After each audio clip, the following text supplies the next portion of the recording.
అమ్మఒడికి సంబంధించి ఇనెలిజిబుల్ లిస్టులో ఉన్నటువంటి వారిని ఎలిజిబుల్ లిస్టులోకి మార్చడం జరిగింది. ఇలా మారినటువంటి విద్యార్థుల యొక్క సెకండ్ ఎలిజిబుల్ లిస్ట్ని ఏ విధంగా డౌన్లోడ్ చేసుకోవాలో ఈ వీడియోలో మనం తెలుసుకుందాం.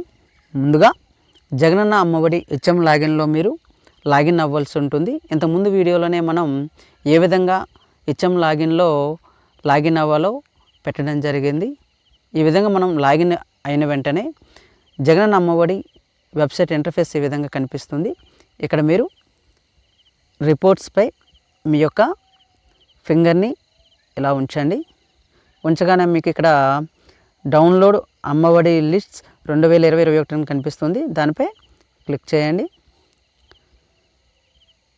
సో క్లిక్ చేయగానే మీకు ఇక్కడ డౌన్లోడ్ అమ్మఒడి స్కూల్ లిస్ట్ 2020-21 చూపిస్తుంది. కింద స్టేటస్పై క్లిక్ చేయండి. క్లిక్ చేయగానే మీకు last option second eligible list అని చూపిస్తుంది. దానిపై క్లిక్ చేయండి. క్లిక్ చేసి వెరిఫికేషన్ కోడ్ ఇక్కడ ఇవ్వండి. ఇచ్చేసి గెట్ డీటెయిల్స్పై క్లిక్ చేయండి. క్లిక్ చేయగానే ఇక్కడ మీకు డౌన్లోడ్ అవుతుంది. సో డౌన్లోడ్పై క్లిక్ చేయండి. క్లిక్ చేయగానే ఎలిజిబుల్ లిస్ట్ మీకు సెకండ్ లిస్ట్ ఆఫ్ ఎలిజిబుల్ క్యాండిడేట్స్ని చూపిస్తుంది. ఈ విధంగా మనం